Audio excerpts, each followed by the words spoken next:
الحمد لله نحمده ونستعينه ونستغفره ونؤمن به ونتوكل عليه ونعوذ بالله من شرور أنفسنا ومن سيئات أعمالنا من يهده الله فلا مضل له ومن يضلله فلا هادي له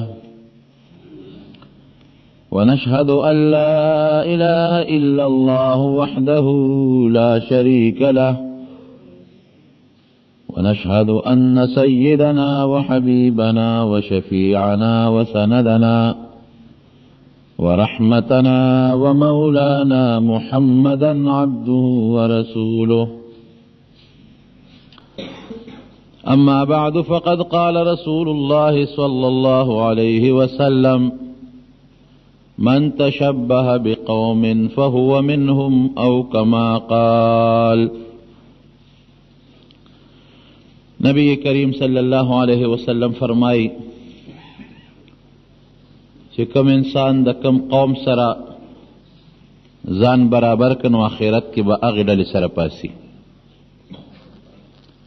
که چا په ځان کې د صحابو صفتونه پیدا کړل، د نبی علیہ السلام صفت پیدا کړ، د نیکانو بندگانو او د بزرگانو صفتونه پیدا کړل، د هغې په شان ځان جوړ کړ، نو د قیامت پر ورځ به د نبی علیہ السلام او د صحابو او د دغه نیکانو په صف کې پاسي. او که چا ځان د انګریزانو په شان کړ، د یهودیانو په شان یې کړ، د هندوانو په شان یې کړ، د هغې په شان خپل حرکات او سکنات او خپل صفت او خپل شکل جوړ کړ، نو د نبی علیہ السلام ویناره د قیامت پر ورځ باغ خلکو سره پاسي. چې چا سره د ځان جوړ کو، چا سره د خپل شکل برابر کو په دنیا کې، نو قیامت کې به د هغې ملګری. من تشبه بقوم فهو منهم، چا چې کم قوم سره تشبیه وکړه، د چا شکل دنیا کې جوړ کو، آخرت کې به هم هغه سره پاسي. ولا ترکنوا الى الذین ظلموا، قرآن حکیم کې الله فرمایي فتمسکم النار، ظالمانو او کافرانو ته ځان مه مایل کوئ چې د هغې په شان شکل جوړ کړئ، د هغې په شان جامه واچوئ، د هغې په شان اخلاق جوړ کړئ، داسې به کوئ. ګورئ فتمسکم النار، په اور به مو سېځم، الله وایي اور باندې به مو سوځو. الحمدلله موږ مسلمانان یو، ټول وایي الحمدلله. او زموږ دا ایمان دی چې د نبی کریم صلی الله علیه وسلم له الله کم شکل ورکړی او هغه کم صفتونه ورکړي، دا خشته شکل او ښکلي صفتونه.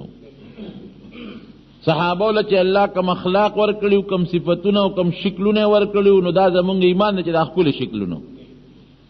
نو په کار دی چې مونږ خپل حرکات، سکنات، صفتونه او شکلونه همغسې جوړ کړو. یو لوی صحابي دی حضرت عبدالله ابن حذافه سهمي رضی الله عنه، رومیانو سره یو جنگ شوی د عمر فاروق رضی اللہ عنہ په زمانہ کې، او په هغې کې جنگ کې خامخا مړیم کېږي او قیدیان هم پکې جوړېږي. نو دا صحابي د 300 مسلمانانو سره رومیانو گرفتار کړ، کافر ونیول. د روم بادشاہ هرقل نومو، عیسایو. او په بخاری شریف کې د ده واقعه راځي چې د یو وخت کې د نبی علیہ السلام د نبوت اقرار هم کړی دی.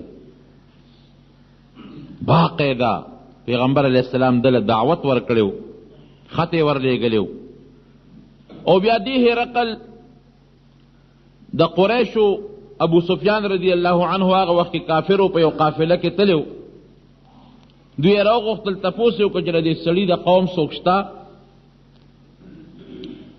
وی او یو قافله راغلی ده، وی راوی غواړی. حضرت ابو سفیان رضی الله عنه فرمایي چې دغه وخت کې خو زه کافر وم، زما ډله به مونږ د بادشاه وغوښتو او زمونږ نه د نبي علیه السلام متعلق تپوسونه شروع کړل چې دې د نسب نه څنګه دی. ما وی چې د نسب نه خو بهتر نسب دی، یعنی پیغمبرم په غوره نسب کې پیدا کیږي. د ده چې چا تابعداري کړې د هغه کمزوري خلک دي او که دا سرداران دي؟ نه صاحب، کمزوري خلکو یې تابعداري کړې ده. وی پیغمبر وی هم دیته چې د هغه به لومبي هم دا کمزوري ملګري کېږي. دریم تپوس یې ته وکړه چې ملګري زیاتېږي که کمیږي؟ وی صاحب زیاتېږي. وی ښه نو پیغمبر وی دیته چې د هغه ملګري به زیاتېږي. څلورم تپوس یې ته وکړه چې د ده په نیکونو کې چېرته بادشاه تېر شوی دی؟ وی نه. وی ما وی که په نیکونو کې چېرته بادشاه تېر شوي نو د پیغمبرۍ دا دعوه که ده کړې د دې دپاره به یې کړي چې د پلار نکاح هغه بادشاهي وګټي. خو چې په نیکونو کې بادشاه نه دی تېر شوی او دی بیا هم د پیغمبرۍ دعوه کوي، معلومیږي دا چې دا رښتونی دی، د بادشاه دپاره نه دی. بل تپوس ته کوي چې کم سړی د ده په دین کې یو ځل داخل شوی دی نو واپس دی وتی دی؟ وی نه، د ده په دین کې یو ځل هم څوک داخل شوی دی نو واپس دی نه دی وتی. هرقل وی بادشاه وی سوچه ایمان چې زړه ته کوشي نو همداسې هغه بیا نوځي. بل تپوس ته کوي چې تاسو په عربو بل څوک پیغمبر د ده نه مخکې تېر شوی دی؟ وی نه، د ده نه مخکې بل پیغمبر هم نه دی تېر شوی. وی دا تپوس مې ځکه وکړو چې زما اړه کې ده وکړه د نه مخکې بل پیغمبر تېر شوي نو دی به هم هغه منصب ځان له جوړوي. خو چې بل پیغمبر نه دی تېر شوی او د ده نبوت دعوه وکړه، معلومیږي دا چې دا رښتونی پیغمبر دی. لس تپوسونه د بادشاه وکړل د ابو سفیان نه، او اخره کې وی دا بیا د پیغمبر علیه السلام هغه خط ولسته چې کوم یې ورلېږلی وی دا رښتونی پیغمبر دی. ارمان که زه دته ور رسېدی شوې نو ما به ځان ور رسولی وي، او که زه د ده خواله ورسېدم دا بادشاه وي د روم بادشاه هغه زمانه کې داسې و لکه د امریکې بادشاه چې اوسي، دو طاقت او یو د فارس او یو د روم. وی که زه د پیغمبر خواله ورسېدم زه به د خپې په اوبو وینځم. لیکن قوم متبلوه شو. قوم ته مو وی که کامیابي غواړئ راځئ چې د پیغمبر ملګرتیا وکړو، او قوم ورته بلوه شو. ښه په مونږ زوړ دین پرېږدی نو دې د یرې نه کافر پاتې شو. یو وخت کې نبي علیه السلام ته بیا یو خط رالیږلی و، وی صاحب زما لږ ایمان پروت دی، لږ مې ایمان پروت دی، خو د دې قوم د دې نه مجبوره منو ښکاره مې نه که. نبي علیه السلام وفرمایل کذب عدو الله، وی د الله دشمن دروغ وی. ګوره لکه پته ووته چې دا رښتونی پیغمبر دی، لیکن سره د هغې نه هغه بادشاهي یې غوره کړې ده. نبي علیه السلام فرمایي بادشاهي یې غوره کړه او ایمان یې پرېښود. نو د عمر فاروق رضی الله عنه زمانه کې ورسره یو لوی جنګ وشو، نو 300 صحابه کرام یې ګرفتار کړل. په دې صحابو کې چې کوم مشر صحابي و نو عبدالله ابن حذافه سهمي رضی الله عنه ځان ته پیش کړ، وی چې داسې کار دی چې زم پرېږدم، تاسو زما جنگي دشمنان یې پرېږدم، خو په یو شرط چې تاسو به اسلام پرېږدئ عیسایان کېږئ. هغې ورته وی دا چېرته کېدی شي؟ عبدالله ورته وی دا نشي کېدی. اسلام پرېښودل دا زمونږ زړه ته کوز شوی مذهب دی او رښتونی مذهب دی چې ته هر څه کې مونږ سره وکړه خو اسلام نه پرېږدو. بیا دې ځان لکه وی ګوره عبدالله ګورنري در کوم د یوې علاقې، لورم در کوم، زه ګوره د کمې دنیا د روم د بادشاه یم، لورم دله در کوم شهزادګۍ، او د یوې علاقې ګورنریم در کوم، دا ملګري دې م پوهې که ته م عیسایان شې. هغه وی دا خو ستا یوه لور ده چې ټول رومیانو لوڼه راکې که نه، او د روم په دې کرسۍ مې کښېنی چې مسلماني اسلام پرې نه ده، وی جیل کې واچوي. دې زه پوهوم چې دې اسلام پرېږدي او که دې نه پرېږدي، جیل کې واچو. سموده په جیل کې وی ډوډۍ پې بنده کې، بنده یې کړه، وی اوبه پې بنده کې، اوبه هم پې بنده کړې. چې څو ورځې پې لوږه او تنده تېره شوه نو ځان ته یې مخامخ کړل، ویې درول. وی څنګه دې خوښه ده مسلماني پرېږدې که نه؟ که پرېږدې نو خوشې کوم دې اوس دې پرېږدم، جیل نه دې م پرېږدم، خوراکونه هم در کوم، اوبه هم در کوم، اوس هم درته وایم چې خپله لور هم درته په نکاح کوم، او د یوې علاقې د یوې صوبې د گورنر کوم. وی دا ټټو دې په سوري وتړه، دا کار نه کېږي. مسلمانې پرې خودو ته تیار نیم وی ډوډۍ در باندې بندوم نورم د لوګې موجنم هر څه چې خو مرګ دی را به شي که نه د دې دنیا د کړاو نه به بچ شو د خپل ښکلي پیغمبر سره رسول الله مبارک را نتلی دی زر به ورپسې ور ورسو صحابي و که نه وی چې جیر کې چې پورې ډوډۍ ولا ورنه کې اوبه ورنه کې 2 ورځې پسې بیا راوویستل خو چې راویستل نو داسې شوي و چې د ګرځېدو او د لوګو او د تندو د لاسه نظر بالکل نه لګېده خنزیر یې ولا لال کړی و د خنزیر غوښه ای ولا پخ کړې وه او شراب یې ورته ایښودي وي تاسو وږې زه د باندې نن غوښه خورم خو دا د څه غوښه ده موږ ته پته نه لګي وایي دا د خنزیر غوښه ده او دا شراب ملګرو ته یې اواز وکوئ پام کوئ چې ګوتې یې ونه سیوله دې ټکي کې مې غرض دی پام کوئ چې دې له ګوتې یې ونه سی ملګري ورته وایي صاحب دا خو موږ له حلاله ده ځکه چې کوم سړی د لوږې مري فمن اضطر غیر باغ ولا عاد فلا اسم علیه چې یو سړی د لوږې مري او بله غوښه نه موني بغیر د خنزیر د غوښې نه نو دل اجازت دی چې وخوري دې د تندې مري او اوبو ته نه ملاویږي تکلیف دی ورته او شراب پراته نو اجازت دی ودسکي دومره به وسکي چې د لوږ او تنده پې ختمه شي ځان به پې ډېر نه مړی نو ملګري ورته وایي یا عبدالله په مونږ زیاتې ولې کې ولې را باندې مونږ خو د لوږې مرو درد هم دی په خېټه کې تږي یو نظرونه هم لاړل نو دا را باندې ولې اجازت نه راکوي چې دا وخورو دا خو مونږ له جایز ده وی بالکل دې وخت کې مونږ له د خنزیر دا غوښه خوړل هم جایز دي او شراب څکل هم راله جایز دي خو د کافر بادشاه له پې خوشحالېږي د زړه نه خوشحاله و ایمان دې ته وایي الله دې مونږ کې داسې ایمان پیدا کړي د دې کافر بادشاه زړه خوشحالېږي ولا ترکنوا الى الذين ظلموا فتمسكم النار د دې کافر بادشاه زړه پې خوشحالېږي موږ د خیر د درد بم برداشت کو لوګه بم برداشت کو تنده بم برداشت کو مړه دي شو د لوګې تندې د لاسه خو کافر بادشاه نه خوشحاله و د زړه خوشحالېږي که موږ دا خنزیر خورو که دا شراب څکو د زړه خوشحالېږي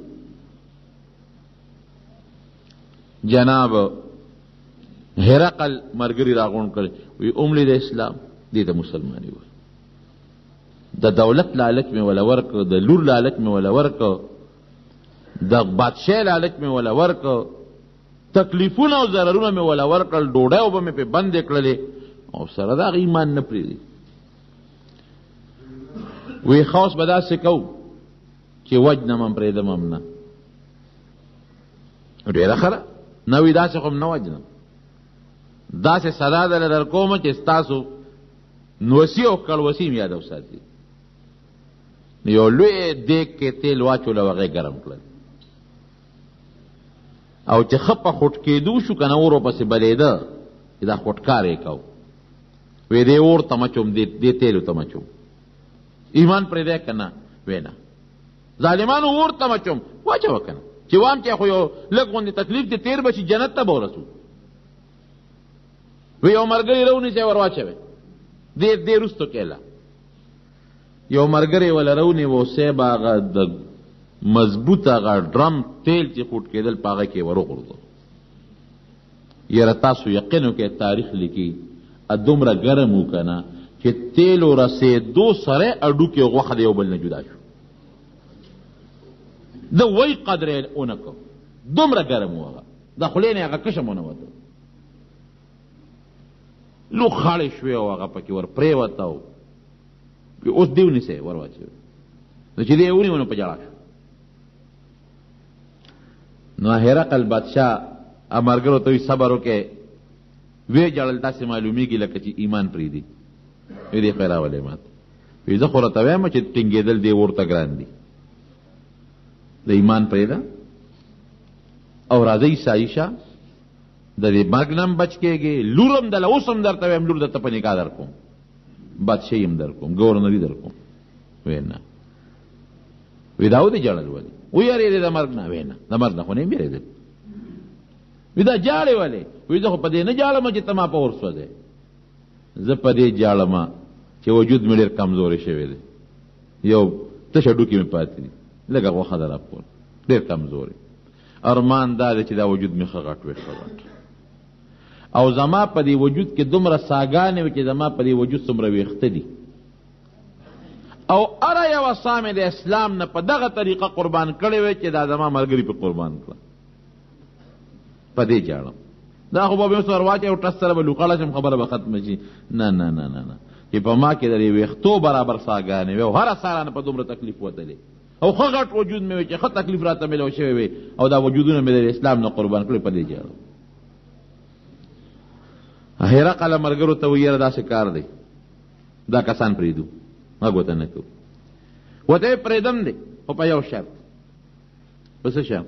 وی ما به ښکلی، په دې تندي به مې ښکلی. ملګري دې په بیا هم لږ وروسته شو، ملګري ورته وی یاره صاحب دا خو سوړه خبره ده، د خدای لپاره د اجازت دا څه چل کېږي یو سړی څوک په تندي ښکول کړي. وی ښځه ښکل به دې کم، دا شرط به دې پوره کم، خو یوازې ما به پرېږدې که دا ملګري به مې هم پرېږدې. وی نه ټول پرېږدم. وی دا شرط به دې ومنم. نو په تندي ښکل که نو پرېښودل. حضرت عمر فاروق رضی الله عنه په مدینه منوره کې هغه ته د هر څه پته لګېدلې وه، هغه ولې لوی استقبالیه جوړه کړه، ډېر لوی استقبال، او ټول د مدینې خلکو ته یې بار روزې. نن عبدالله ابن حذافه د خپلو ملګرو د لاسه هغه د یو عیسائی کافر په تندي شونډې لګولې دي، صرف چې ملګري خلاص کړي. د زړه د پاسه دا کار کړی دی. نن به ټول مونږ ودرېږو چې دی راشي د تندې به ښکولو. حضرت عمر فاروق رضی الله عنه چې څومره اکابر صحابه و، څومره نږدې خلک و، چې دې سنګراغې مضبوط استقبالیه ولا وکړو، ټول په تندي باندې ښکل کړ. هله به د چا تابعداري کوي چې ستا ورسره مینه یې ګورې، مینه دې ورسره نه ته تابعداري نشي کولی. اصل څیز تابعداري د صحابو په اړه کې رب العالمین د نبی کریم صلی الله علیه وسلم سره محبت پیدا کړ، او د کمال شي مینه ده. عبدالله ابن زبیر رضی الله عنه پیغمبر علیه السلام به دا وینه ایستله کله کله د دې وجود نه، په دې کونډو دړ شي یا بل ځای دړ شي نو دا وینه وباسي. اوس هم په مدینه منوره کې داسې خلک شته، دا سوډان والا. نو پیغمبر علیه السلام هغه وینه وویستله، اخکر باندې به وښکله. پخوا زمونږ په دې وطن کې هم د مشرانو به ایستله، چې وینه یې کله وویستله نو هغه اخکر یې غون عبدالله ابن زبیر رضی الله عنه لورکه، وی دا یو څو دا وینه چې تا خوا پټه که، مطلب یې دا چې چېته توی که. نو چې هغه د پیغمبر علیه السلام د خوا نه اخوا شو نو ویې څکله، هماغه د نبي علیه السلام مبارکه وینه وڅکله. دا زموږ عقیده ده د اهل سنت والجماعت محققین علما، چې د پیغمبر علیه السلام د وجود اجزا څومره چې دا پاک دي. زموږ وینه نجسه ده، پلیته ده، خو د نبي علیه السلام مبارکه وینه پلیته نه ده، پاکه ده. چې ویڅکله او بیا راغی هغه تش خر یې راوړو، نبي علیه السلام دې تپوس کوي څه دې کړه؟ وی صاحب پټه مې کړه. وی کوم ځای دې پټه کړه؟ خېټې ته اشاره وکړه. وی دلته مې پټه کړه. وی ودېڅکله وی او وی هغه وجود چې زما وینه پکې پرته د جهنم اور په حرام دی. دی ورته ونه وی چې بد دي کړي، هغه وینه وجود چې زما وینه پکې پرته د جهنم اور په حرام. دا د صحابو مینه وه، محبت وسره. حضرت معاویه رضی الله عنه سره د پیغمبر علیه السلام نوکان مبارک پراتو، کوم چې دا سړي نوکونه لوی شو بیا اخلي. قسم په خدای چې صحابو د پیغمبر علیه السلام یو شی محفوظ ساتلی دی. نوکان مبارک چې اغشتي دي هغه غورځېدلي نه دي ځمکې ته، هم صحابو راغشتي دي پلو پورې تړلي دي. دا ورته نبي علیه السلام نه دی ویلي چې دا ځان سره سنبال کړې، دا نه دی ویلي ورته. عبدالله ابن زبیر ته دا نه ویلي چې دا وینه اوس کوي، دا توی که دا پټه که. هغه نوکان دا چاته نه دی ویلي چې دا نوکان مبارک راواخله ځان سره سنبال کړه، لیکن هغه دا ساتلی و ځان سره محفوظ. او کله چې مړ کېده وی عمل من ډېر کمزور دی، حالانکه صحابي و او د پیغمبر علیه السلام داسې صحابي و چې کاتب الوحی او قرآن به یې لیکه د نبي علیه السلام په زمانه کې.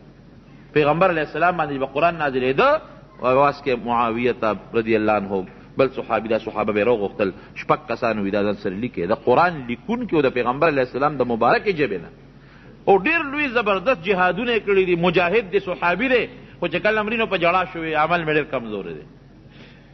افسوس او ارمان چې الله ته مخامخ سم چې لوی رب ما سره څه کوي، ما سره به الله څه کوي، ډېر کمزوری عمل مې دی. وارثان ته وایي چې زما یو وصیت دی د الله دپاره چې د کله مړ شم او قبر کې کېښودی شم او کفن کې کېښودم، ما لاس بیا کار نه کوي، زما ژبه کار نه کوي، نو پته نه لګي چې زما وصیت به ومنې که به ونه منې. خو د الله لوی روی درته مخکې کومه او د الله لحاظ در کوم چې زما دا وصیت باندې عمل وکړي، ځکه چې هغه وخت کې زه په خپل لاس خپل کار نشم کولی. نو تاسو ته دا د الله روی در مخکې کوم چې د ما په دې خبره د ما په دې وصیت به عمل کوې. بچو ورته وایه صاحب ته چې څه وې؟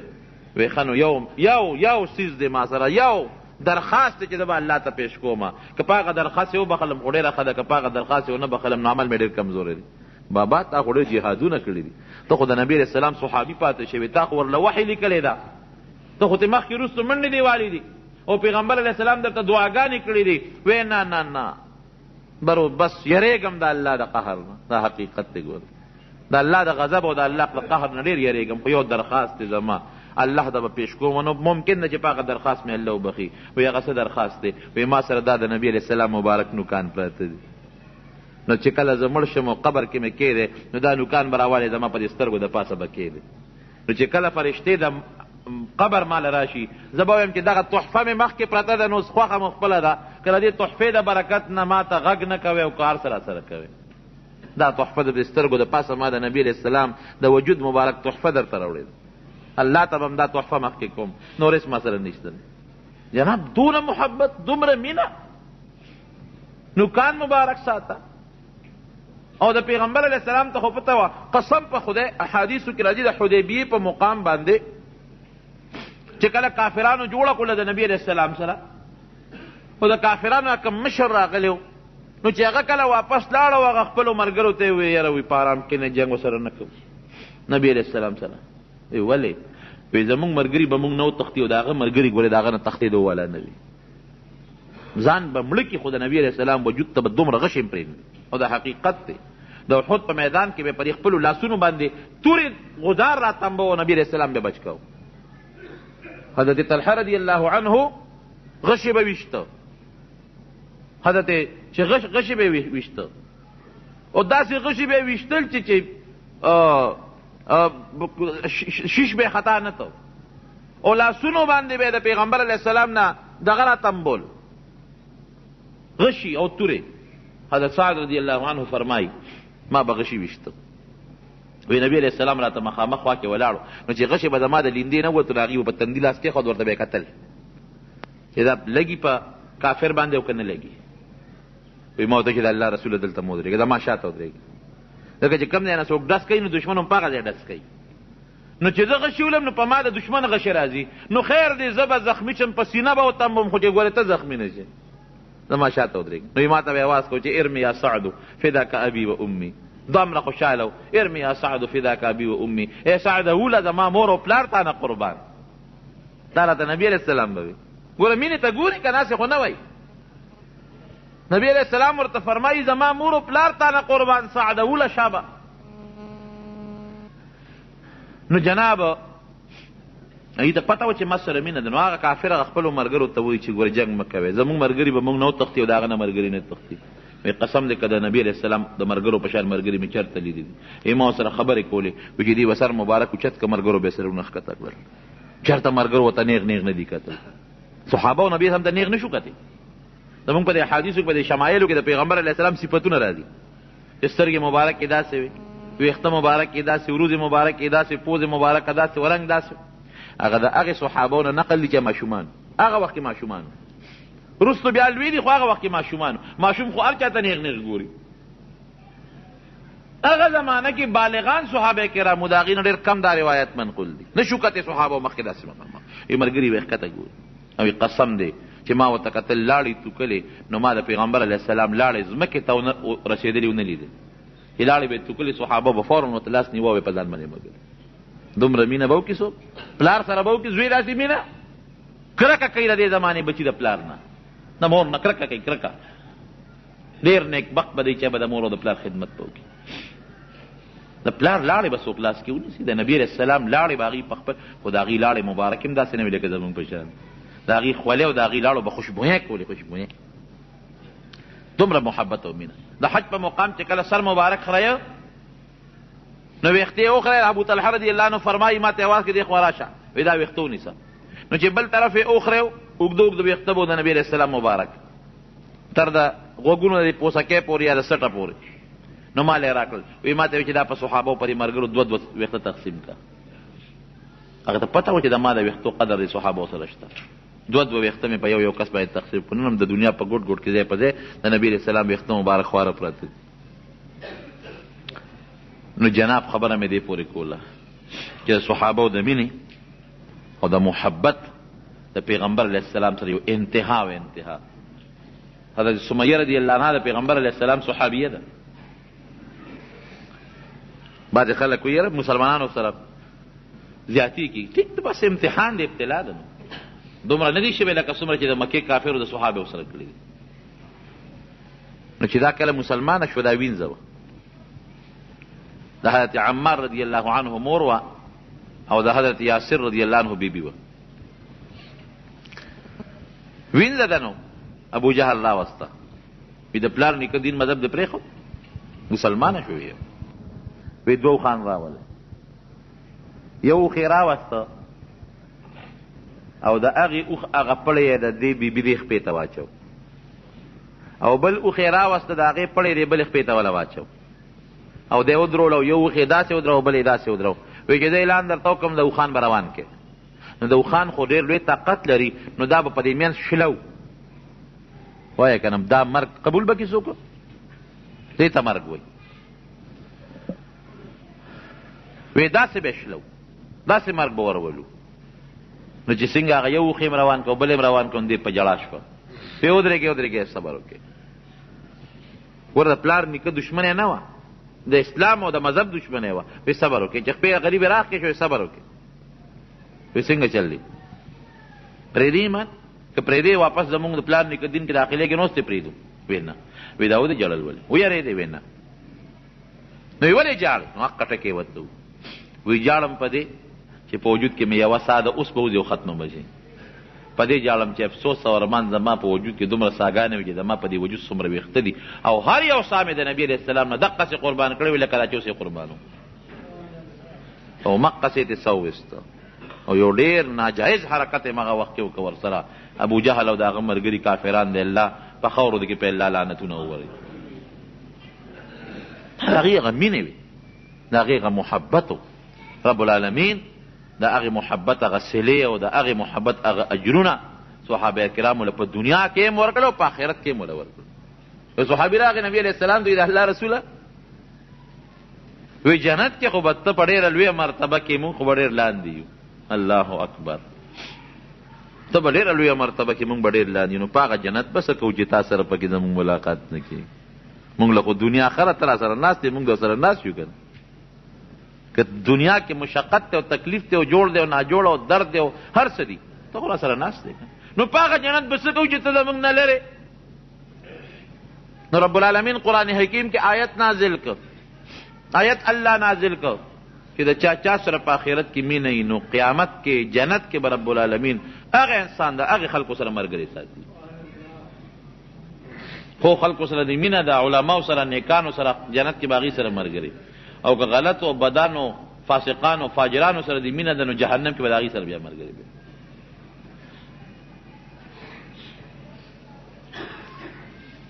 چې کله وفات شو نبی کریم صلی الله علیه وسلم یو زنانه ده، ښځه زنانه وګوره څونه کمزوري وي، هغې ځان نه دا دواړه سترګې ړندې کړې. حالانکې سترګې ړندول ښه خبره نه ده، چا ورته سترګې دې ولې ړندې کړې؟ په هغه سترګو به څوک هم چې د دواړو جهانو سردار پرې راته نه ښکاري. سترګې خو دې لدي چې زه پې هغه ووینم. د جلالین محشي لیکلي دي یو صحابي کې راغی او چې کله نبي اسلام وفات شوی او دې داسې وخت کې راورسېد چې نبي علیه السلام مبارک په قبر کې دفن شوی و، خاورې پې اړولې شوې وې، داسې وخت کې راورسېد چې راغې قبر تیار و. نو ده د ځمکې نه خاورې راواغېستې او په دې سر باندې یې اچولې او چغې یې والې، او دا آیات به وي ولو انهم اذ ظلموا انفسهم جاءوك فاستغفروا الله واستغفر لهم الرسول لوجدوا الله توابا رحیم. دا یو آیت دی، که د چا نه ګناه وشي زیاتې وکړي په ځان، نو دې الله نه معافي وغواړي او پیغمبر علیه السلام له دې راشي چې هغه هم له د خدای نه بخښنه وغواړي، نو الله به یې وبخي.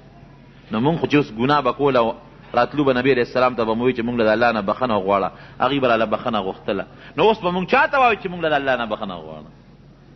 نو د نبی علیه السلام د قبر مبارک نه ورته آواز راغی چې غفر الله لک غفر الله لک، الله دې وبخه، الله دې وبخه. جلالین دې حاشیې لیکلي.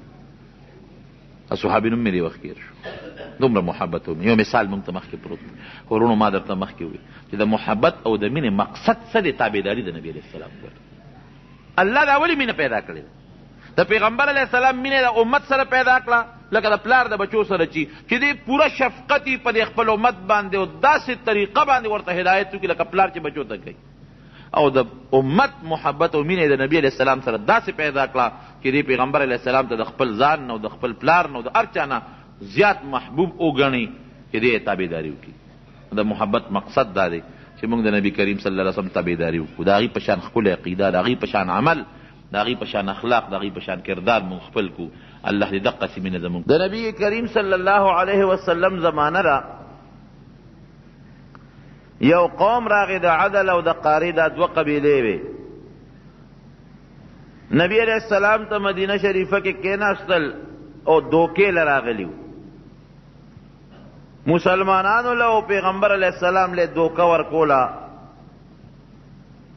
په بدر کې د کافرو چې کم خلق سرداران مړو په هغې خو کافر د مکې مشرکان ډېر خفه او غمجن وو ځکه لوی لوی سرداران مردار شوي وو نو سرداران یې مړه شو بېعزتي یې مو شو مال هم طلا هغې قسم قسم حربې استعمالولو چې دا حربې به استعمال کو او کله غوندې انتقام هم واغش بدل هم واغش نو ښه به نو دا د عدل او د قارې دا دوه قبیلې وې دی ولېږل نبی علیہ السلام له په دې خیال چې مسلمانانو له دوکه ورکي او د دروغو یو خبره جوړه کړه د الله رسوله مونږ مسلمانان شوي یو زمونږ قوم مسلمان شوی دی خو مونږ له چل نه راځي د عبادت منځ او دس او د اسلام چې کوم احکام دي قرآن باندې نه پوهېږو د اسلام په احکامو نه پوهېږو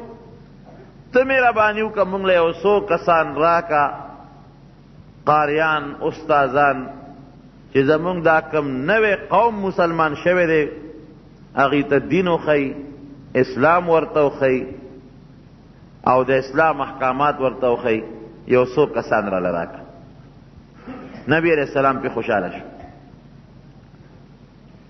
د غیب و علم خو رب العالمین سره دی یو الله خبردار دی نبی علیہ السلام پہ ډیر زیات خوشحاله شو چې شکر دی دا دوه قومه چې الله مسلمانان کړل او د دې قوم د اسلام د پاره او د دین د پاره به زه یو څو کسان ولیږم نو 10 کسان قاریان حافظان یې ورسره کړل وی دا بوزه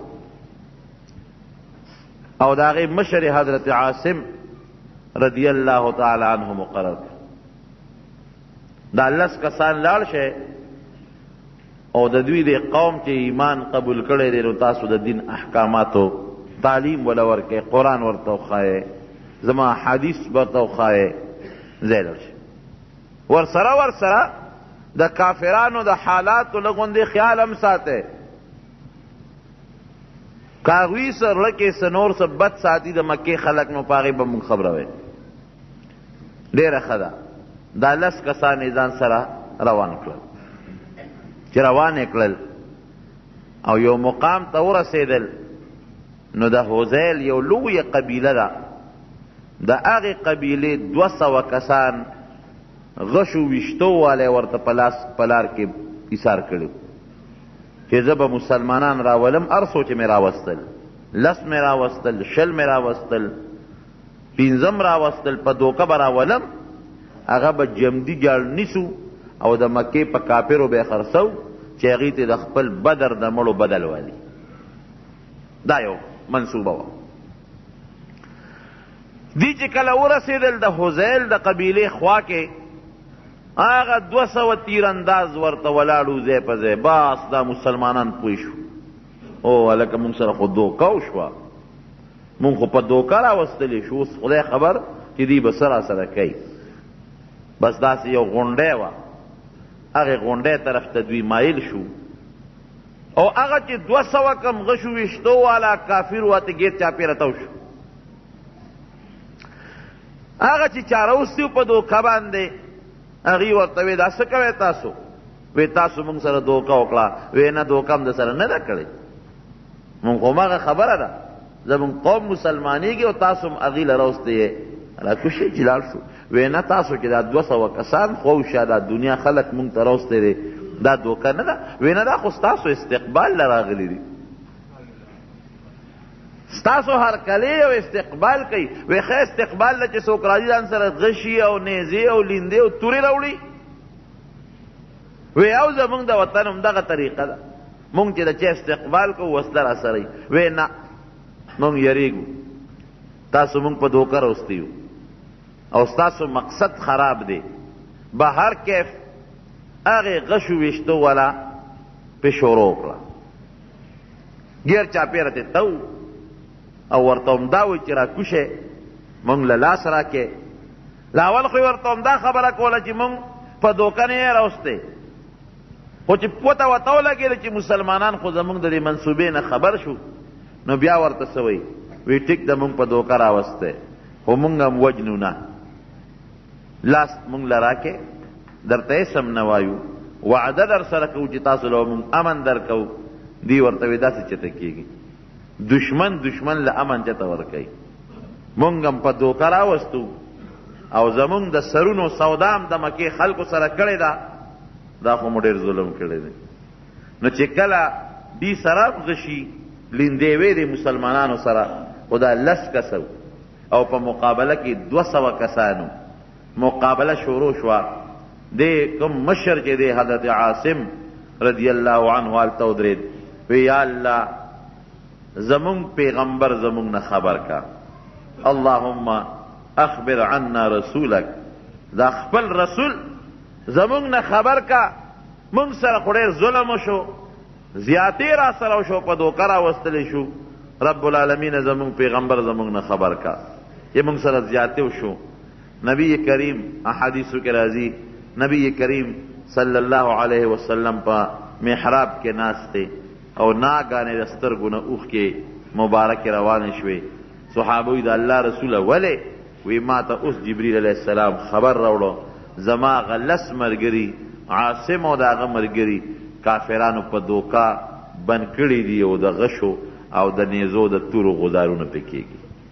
خو زید دومره لرې و چې پیغمبر علیه السلام مدد له نشو وررسېدی، نه صحابه کرام مدد له رسولی شو.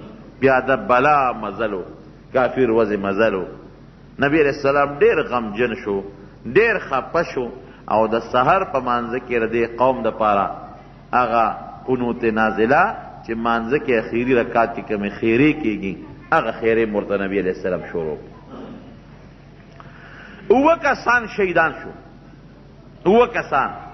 یو چې پکې کوم مشر دی حضرت عاصم رضی الله عنه هغه هم پکې شهید شو او نورم 6 کسان شهیدان شو او 3 کسان هغې ته وایي چې ګورې تاسو هم وجنو پرېږدو نه، ځکه مسلمانانو سره چې کوم غشي خو خلاص شو، تاسو هم نه پرېږدو، خو داسې وکړئ چې مونږ ته راکوز شئ، لاس راکړئ، تاسو له امن درکوو او دا 9 مړه کړل، تاسو هم نه پرېږدو.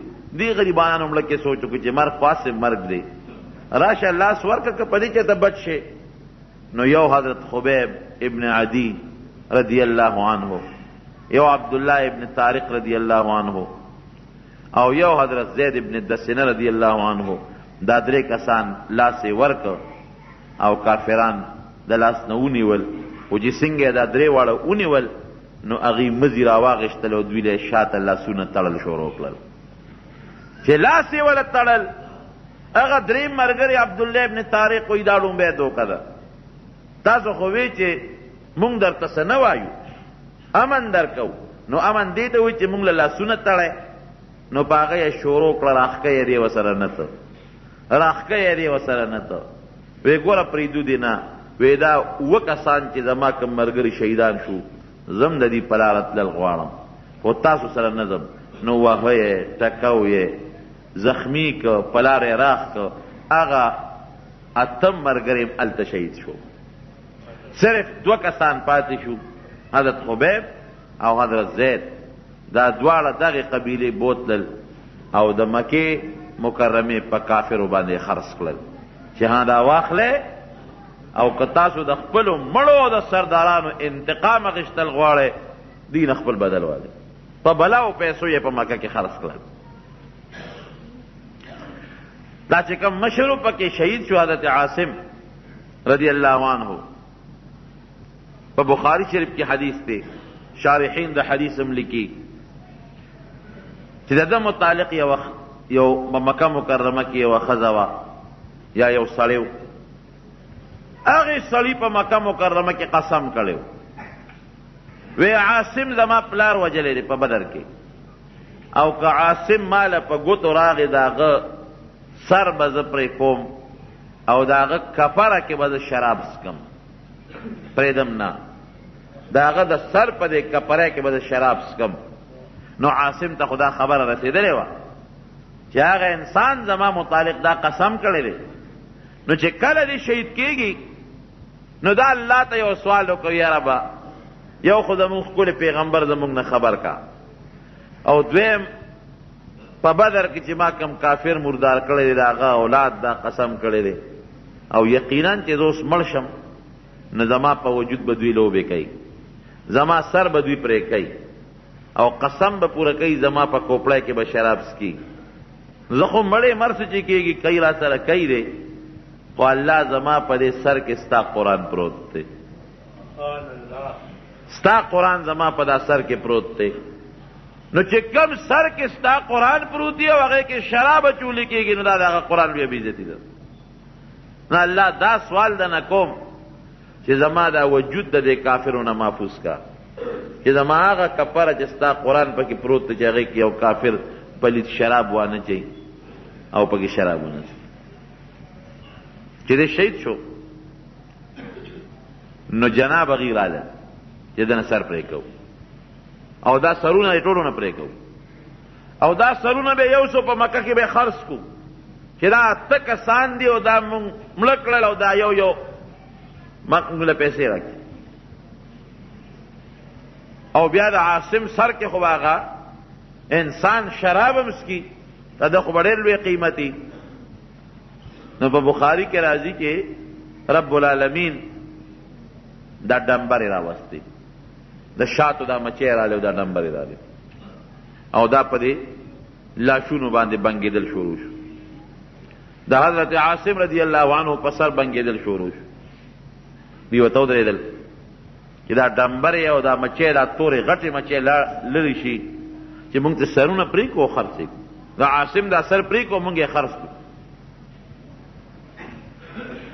هغه ډمبرې او مچۍ تاوېدې، چا جرأت ونه کړی شو، ویرېدل خلک، رانږدې نه شو.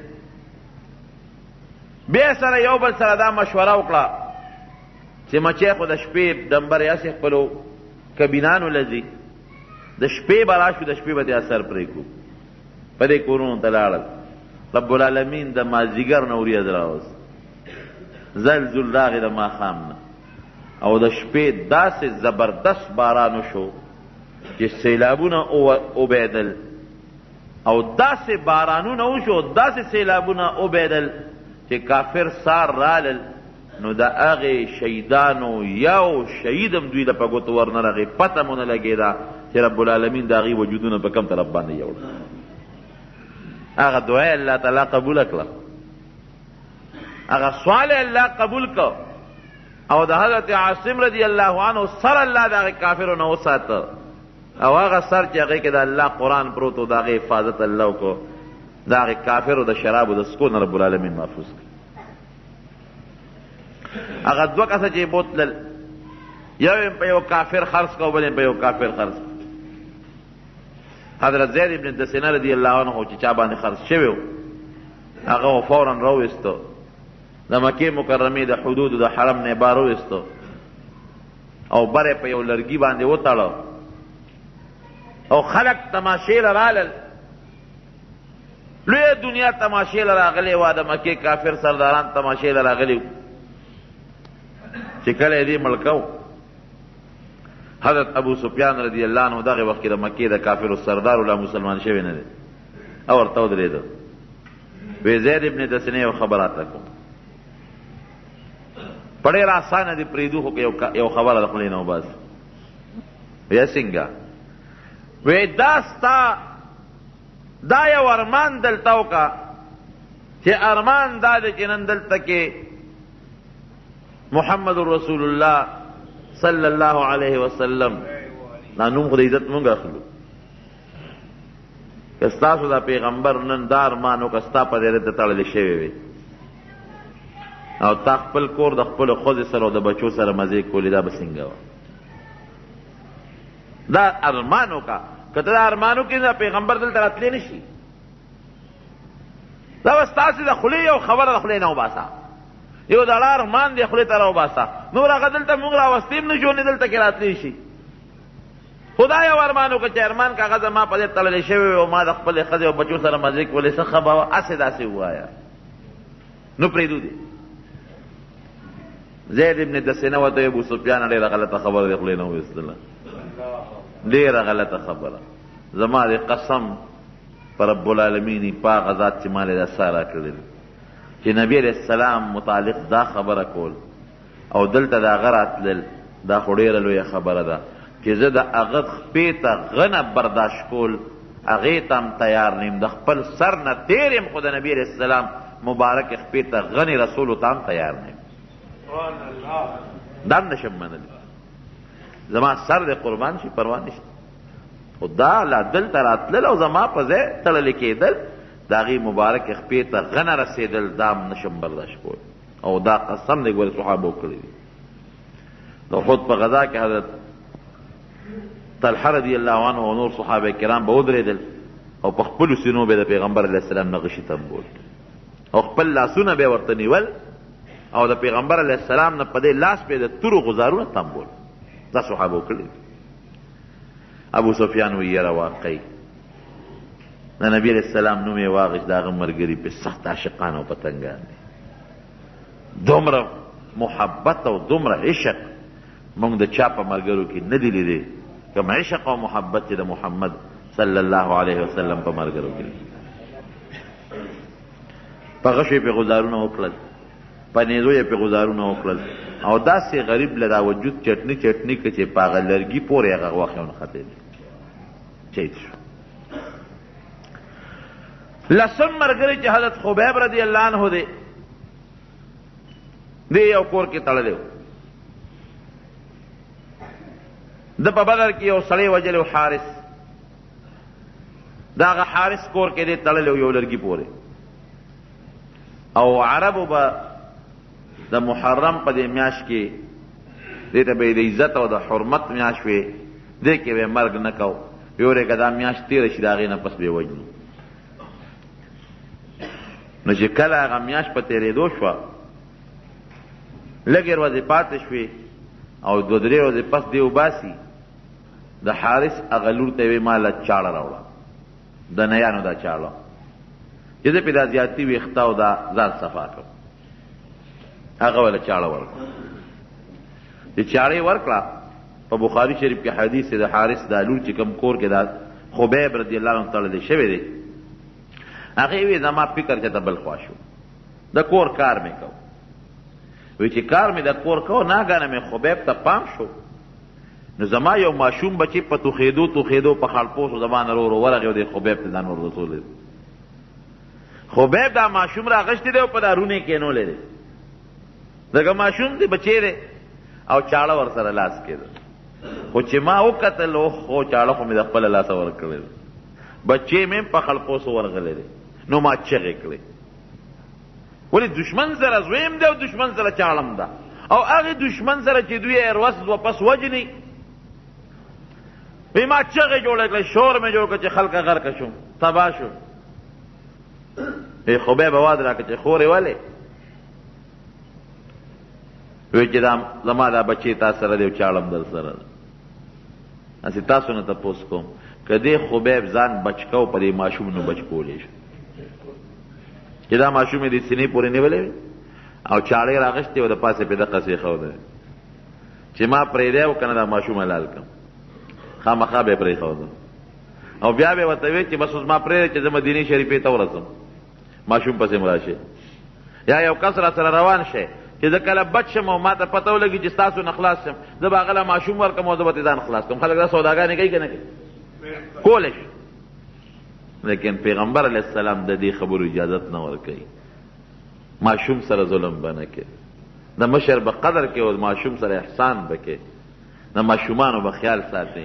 نو چې د حارث لور چغې جوړې کړې، غرقه شوم، تباه شوم، د خپله لاسه مې دشمن له چاړه ورکړه، بچې مې ورغې پرون ورسره ناست دی. دی ورته وایي خورې ولې؟ وایي ماشوم هم در سره دی، چاړه هم در سره ده. وایي مه یارېږه، هېڅ ګبراو چې نشته. ما چې په خپل کم ښکلي پیغمبر ایمان راوړی دی، هغه مونږ ته دا چل نه دی ښولی. هغه مونږ ته دا چل ښولی دی چې د ماشوم به خیال ساتئ، احسان به کوئ ماشوم سره، ښېګړه به کوئ ماشوم سره. ټیک ده زه ستاسو دشمن یم، ما وجنئ، په دې بچي د ځان خلاصولی شم، لیکن د دې بچي دا جړه او د ده فریاد او دا ماشوم جړول، دا تعلیم موږ له زموږ پیغمبر نه دی راکړی. راشه دا خپل ماشوم دی واله، اراله هغه ماشوم یې ورته واله کړه. دغه د حارث لور ووي زما دا وروسته مسلمانه شوې ده، وایي زما د قسم په خدای وي چې ما خبیب په داسې حالاتو کې م لیدلی دی چې دا زمونږ په کور کې د سره ما انګور لیدلي چې د هغې غونچک به یې خوړه.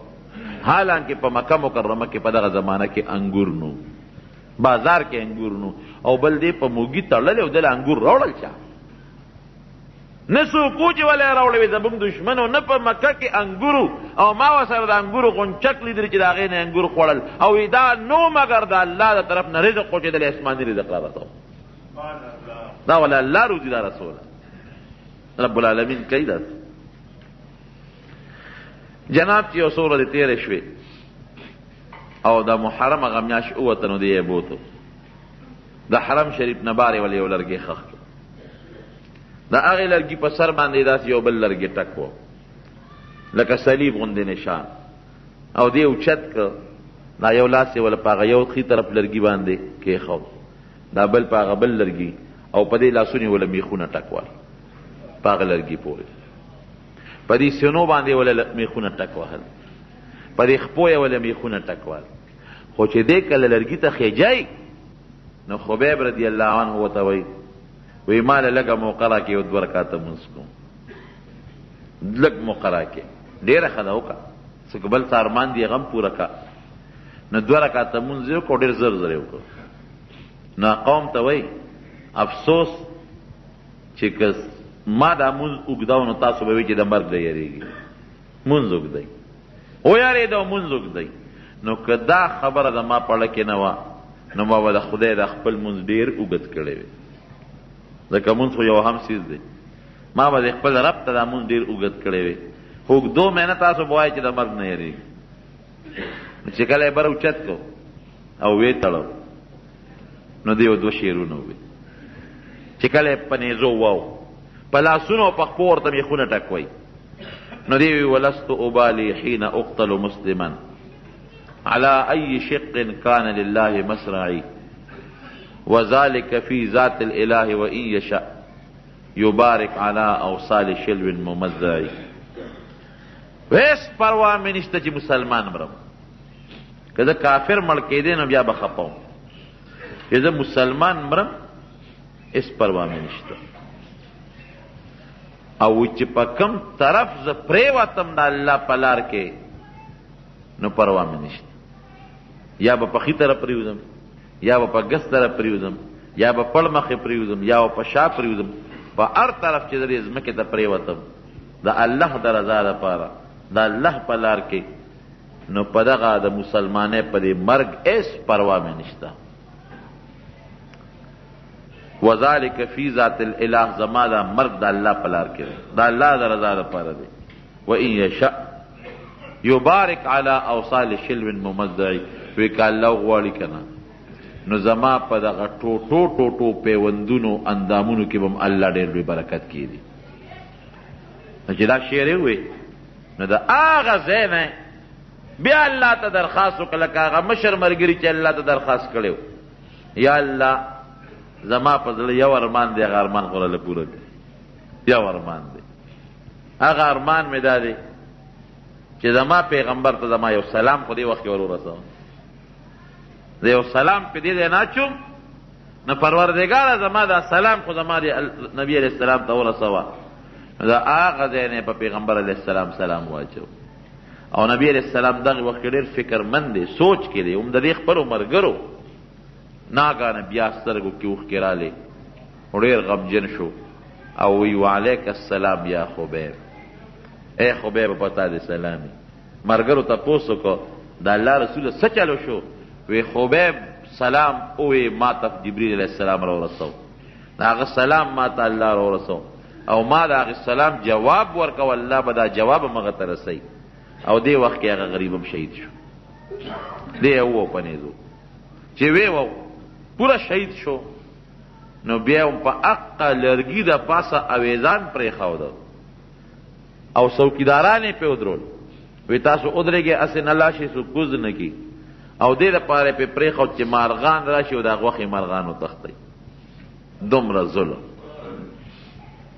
خلک وی یاره نبی علیہ السلام جهادونه کړي دي، یاره صحابو جهاد کړي دي، چې دومره ظلمونه کافران در سره کوي ته به د هغې خلاف جهاد کې که به نه کړي؟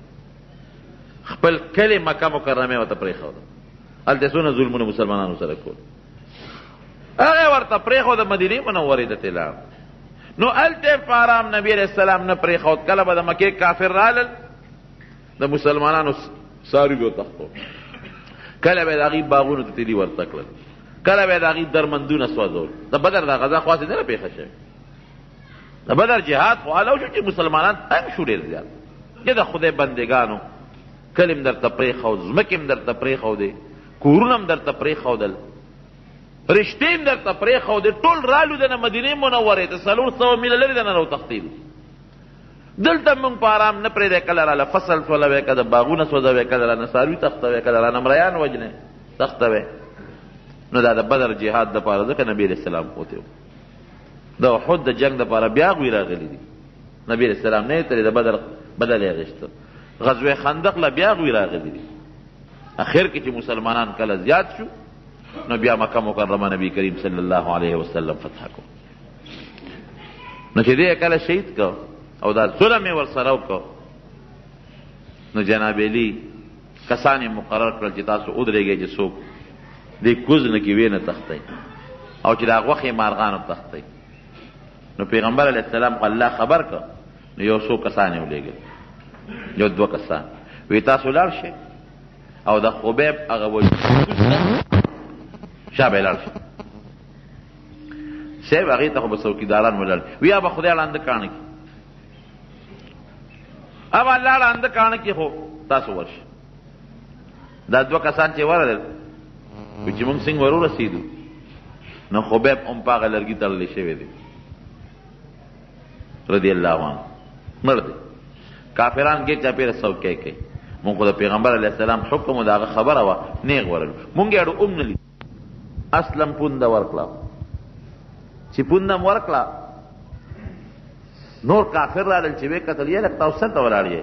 مونږ دا د شهید څوکۍ کوله دې مړي کم دی وګورئ، چې ویې کتل وایي سړی دی، دا څنګه چلو شو؟